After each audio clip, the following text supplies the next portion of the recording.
Hello, I am Storm Meyer, and this is my Module 1 for Government Control of Public Education. To introduce myself a little bit, I am Storm. I'm from a small town in Meltonville, Kansas. My family has called this town home since homesteading in the 1800s, and I graduated from Meltonville High School, the Warriors. Then I ventured to Bethel College in North Newton, Kansas, where I played football, led the history club, took opportunities to travel the world, and graduated with my degree in history and certifications in secondary education. So go Threshers.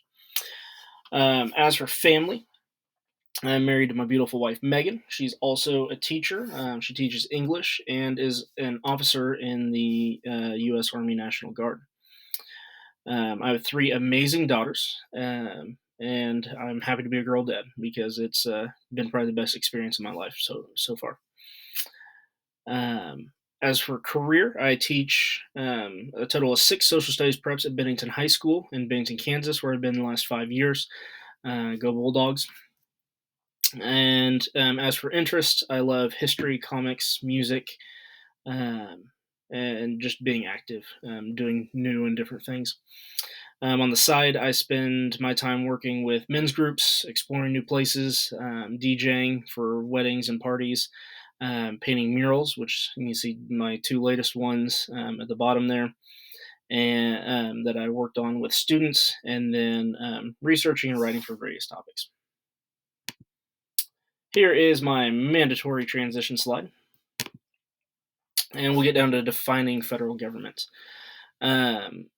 So when defining federal government, I used the Harris and Pelsu articles, and what it kind of boiled down to was that there's the Department of Education, which does not directly oversee any public schools. The federal government takes quite a distance approach, and we'll see how some of that has been implemented. But it's a complex system of funding mechanisms and policy directives, which really kind of describes any part of the federal government, really, when we go to it, but particularly education. The United States Department of Education was created in 1979 to coordinate the growing oversight responsibilities. In some changes, some of the most important pieces that have been observed and debated and such come through a couple of places. Brown versus Board of Education in 1954 allowed government to intervene in education based on discrimination cases. Not probably the most direct application, but for the most part, most things are hands off when it comes to looking at changes within education. The 10th Amendment allowed states to really control and prevail until the 1960s, when a couple of things changed and an indirect approach with the 14th Amendment started to really be put into place. And the Elementary and Secondary Education Act of 1965 under President Johnson was implemented, and it helped contribute to his war on poverty and fight for civil rights. As well, the third kind of big piece of really what the federal government has done is funding. And they did not start with, mandates or direct oversight. Instead, a lot of these programs were, do this and receive monetary funding. As we're familiar with today, such as lunch programs, for example, and some other issues. ESSER funds that had come up through COVID would be another great example. Do these things this way, and you can receive special funding for that. There's additional funding monies on conditional basis. You've seen things such as Title I, which worked for low-income bases, Title VI for disabled children, Title VII for bilingual education, and that continues. There's several different areas. So this mostly continued oversight on testing standards and data collection programs at the federal level, just through these funding incentives, right? You have to meet certain criteria to receive those monies. No Child Left Behind, A Race to the Top, and then NCLB waivers that we've seen during the Bush and Obama administrations were seen by many as great overreach, and found wide opposition because of that. As we're looking here, um, when we say look to define state government, there's a couple of functions that they really go through. The first is provide primary oversights, and this is where you get a lot of the large overlooking pieces of how things have to operate or be done, that local schools have to abide by. So states are usually autonomous in decision making, but most have a state board of education, such as Kansas. The state board of education will appoint a commissioner, who serves as the executive. State standards and guidelines go through. States adopt and maintain standards, guidelines, and criteria. They also regulate materials, text, curriculum, accreditation, all the pieces that need to be had and used, within the educational realm. And they can also implement statewide testing and data accumulation to prepare reports. We see that actively. We use those actively within the classroom, and as administration and we'll use those to guide the direction of our schools, and to evaluate in a lot of ways, even though those are not always very well favored. The state government also does the state budget funding. Usually, this is the largest line item in a budget for state government. Um, and you can see how states determine their importance based on the funding matters, right? Um, Such as in states where you don't see a lot of funding increase for education, you can tell that overall the state government does not hold that as a high value, a high importance. The State Board of Education submits budget proposals to the government and legislature, who eventually will, pass a bill for budget and possibly sign that. Lastly, the state also controls certain regulations within education, such as issuing private and public schools, allowing them to operate, and recognizing them. There's an accreditation process that's tied to Board of Education pieces, and they also control elections for Board of Education, state Board of Education members, and licensing staff members in public schools. All right, as we're looking, we want to define local governments. Really, what we're talking about is school boards, right? So there's a couple of things that school boards really have to do. And reading through some of those articles, such as Sawchuk and Waldrop's, while it wasn't directly listed, balance and response and communication efforts are huge pieces that school boards have to interact with. Within the balance and respond, local BOEs have to balance and respond to issues that impact their community, and oftentimes that's passed down from something happening at a higher level of government or even outside the community. Most of the time is what they have to respond to. COVID pandemic was a huge example of this. Board of Educations had to abide by what was being passed down, as law, and then mitigate the response to those types of things. Higher levels of political and democratic participation at school board levels. People are close and they can be hands on and they can get involved. And sometimes that's carried out well, sometimes it's not always appropriately carried out. So, communication efforts is the other big piece. It wasn't directly listed, but is a huge thing. It's up to Board of Education to provide thorough communication to stakeholders in the community, which we look at a little bit later, more in depth here. They also have to work to mitigate negative impacts of media response and low turnout to Board of Education meetings. I think all of us can probably relate when we look at, there's issue, policy, regulation that, stakeholders in the community don't like, but then there's no turnout to a Board of Education meeting, to discuss those dislikes. So they have to mitigate those things. They have to, really work on that communication effort to even understand what are the values of the community at times. And they also provide local reasoning to an intersection of state and federal programs. To discuss why are these particular things happening based on what we receive from federal and state governments. Some of the other responsibilities that school boards have, again, a response to local values, and determining what those local values are as they go forward with their strategic planning, goal setting, implementation, those types of things. They work on hiring, firing superintendents, and some places also other district employees. Development of district budgets and policies. They set goals, monitor building performance and educational quality, and they have to juggle the educational needs, local values, and cultural issues and how to respond to all those. So, again, that kind of ties back to that balance and response in communication. And then school boards obviously is the largest aspect of local involvement, right? They have local elections for board members. They have public meetings, except for executive sessions, where anybody can attend, anybody can see and hear. Questions can end up being asked at certain points, those types of things. And many of them also have a process for allowing, community members to, take part and, ask questions, bring up concerns, those types of things.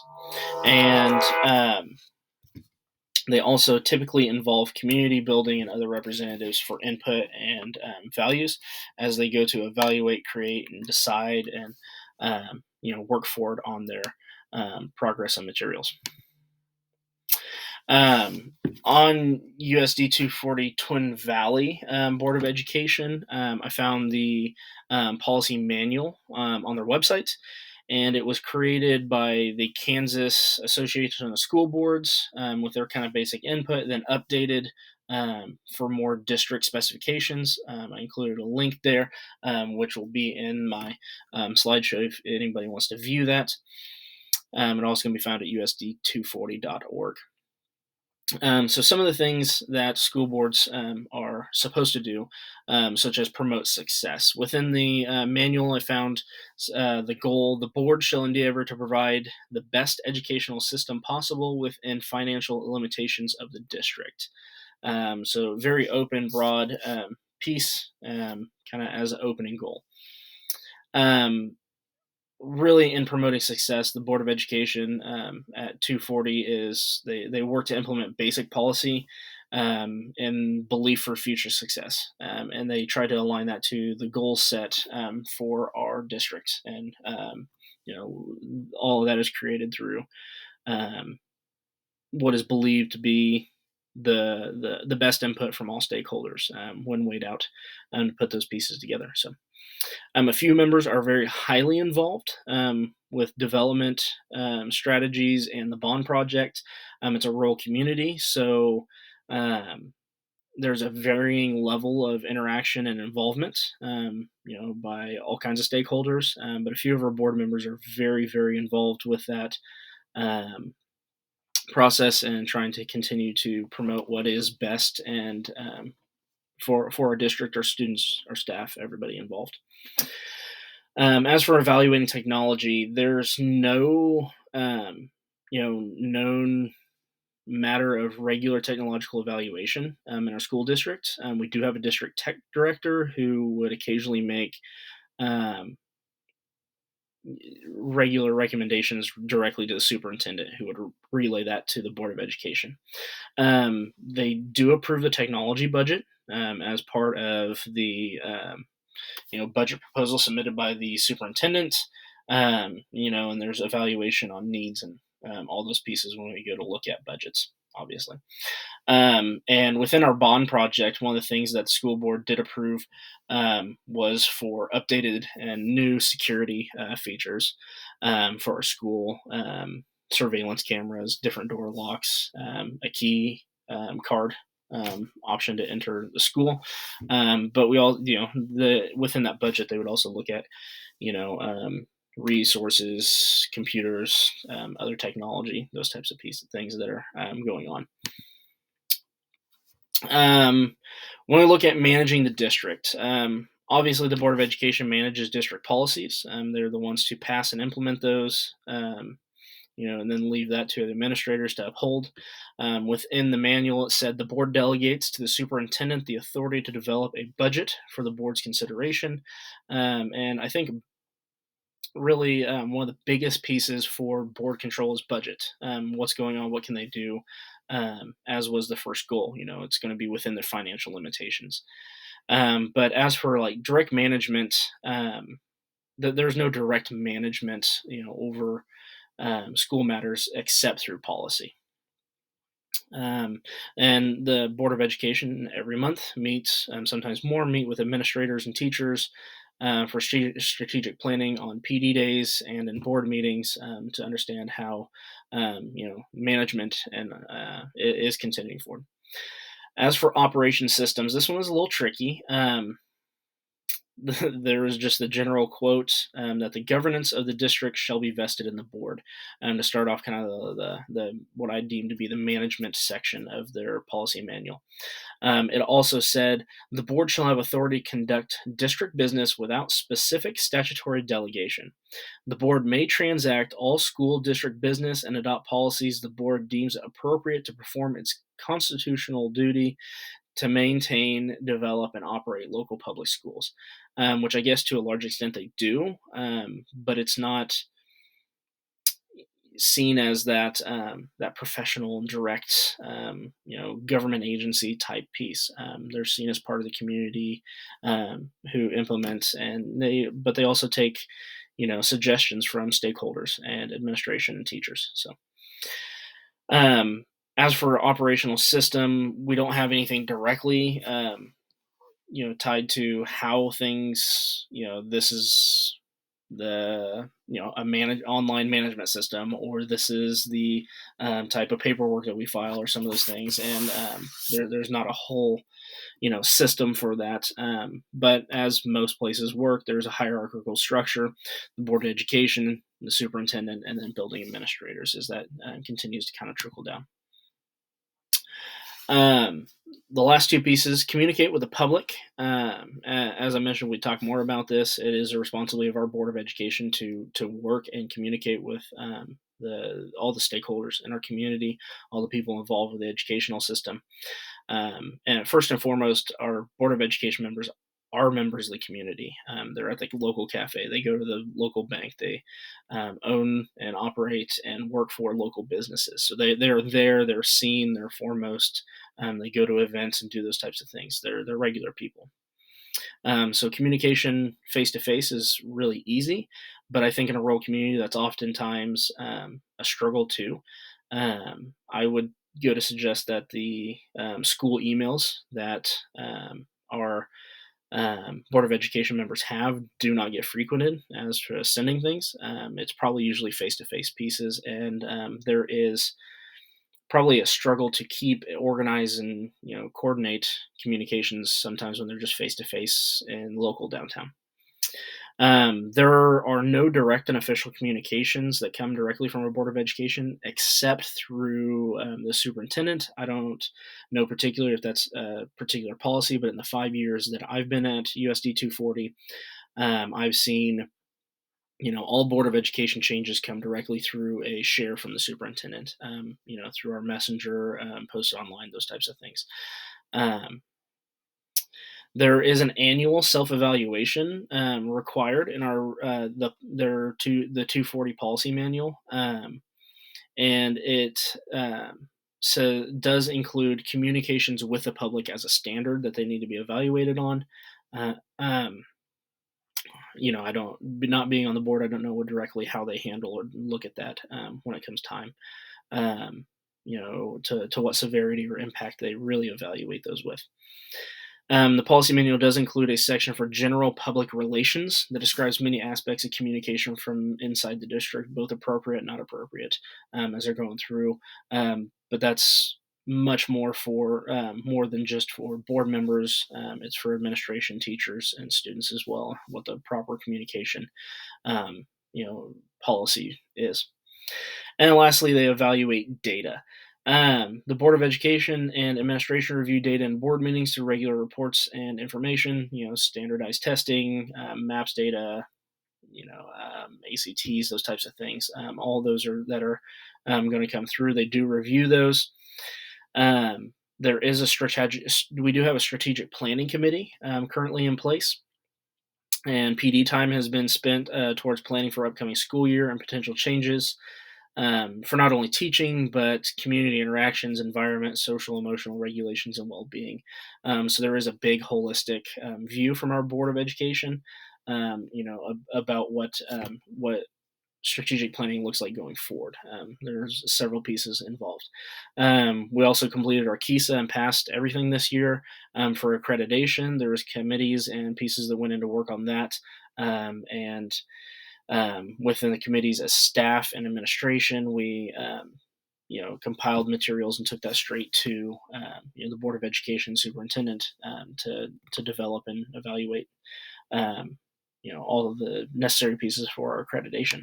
So, as for personal experiences, I have several that I could think of right off the top of my head with the three levels of government and education. The first would have been ESSER funds for federal government.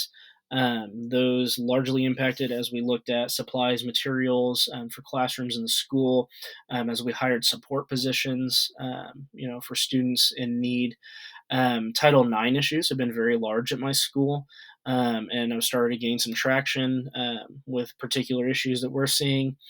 Um, and then, of course, I teach American government as one of my preps, so I have a lot of personal experience with the federal government as to educating students. For state levels, we had the mask mandates and COVID-19 procedures in the recent years, cleaning procedures, all those types of things. We have state standards and testing, which have taken change in social studies here in the last couple of years. I had to reimagine what those standardized tests and scoring rubrics and all those things passed down from the state would look like. So. And then CTE regulations. There's a lot of regulation on what CTE standards are. I do teach a CTE course for public administration, and there's a large outline of benchmarks that the state had passed through our Board of Education and everything for those pieces that are approved, but also a lack of help and support on what that had to look like. So there's actually some frustrations that go on with all levels of government as you look at that. So, and then as for the school board, being an employee is the first biggest interaction. I'm employed by the district, but I've also been on the building leadership team for a couple of years at Bennington. And within that process, we look at policy and directive and ideas, and we pass that on to we form that with our administrator, and that passes on to school board as we go to evaluate and do some of those things. The biggest piece I see there is maybe there's some competing values among constituents. When we look at students and parents, to teachers, to school board members and administration, there's been competing value, and we get to hash some of that out in building leadership teams. But I can't say that's always been a positive outcome. I was also part of a KISA committee. There's been strategic planning that has involved all teachers within our district with a couple of board members. And then I was also part of a curriculum committee, choosing learning management platforms and working through some curriculum aspects that directly involved the Board of Education and what could be approved, what could be budgeted, all those types of things. So overall, we're looking this assignment, correlated with PLO 6, Operations and Management Standards, as it prompted research in school level governance and management structures at 3 levels of government control, as well as their use of communication, application, and use of laws, policies, and regulations over time. Building level administrators and teachers must be aware of changing structures in government as they work to continue the success of all students and adults in their educational environment. Having relevant understanding of government control and involvement will also provide for better interactions with stakeholders as a continued progression on how to further implement and develop programs within buildings and classrooms. We're looking at this assignment. Let's see. I think I had a double of a slide. I apologize. I place communication as the highest order priority, followed by management, technology, and then operation systems. I believe that communication, not only what and how, but most importantly, the why of management and operations is often difficult to understand. Having a thorough communication line will create a proper environment where administrators, teachers, students, and outside stakeholders are much more likely to feel involved, heard, and supportive of matters to occur within the educational systems. Management practices are more apt to be maintained after strong communication is established. Technology and soft skills for proper use of technology can be developed over time and practice. Finally, the operation systems to develop and gather data can be created as a joint effort of staff involved with the well established communication, management, and technological standards and goals put in place. When we're looking at relevancy, this assignment is relevant as there's a proper introduction to reanalyzing where particular law, policy, and action takes place in the various levels of government control and education. It aids my future career with the perspective of the joint avenues and input in regards to policy, funding, etc. This helps create a base level approach to further analyzing why each level must operate and manage the education system in the manner that it does. It helped to improve my understanding of the three levels of government and reanalyzing what input the federal and state government has on education, as well as the policies and procedures laid out within the Board of Education Policy Handbook. The inputs at a higher level of government are much more generalized practices, such as the needs for Title I and Title IX issues, as well as suggested practices while attachments to monetary funding. When analyzing government control or involvement, the closer to the school building, the more hands-on involvement becomes apparent, as the majority of practice has been to allow the success of local stakeholders by trusting that they know the local needs most. Here are 2 slides for APA references. And thank you. I am Storm Meyer. This is for EDL850, Module 1. And in case you wanted to know, the presentation template was created by SlideSgo, which is a great resource to download, templates for your classroom. Thanks.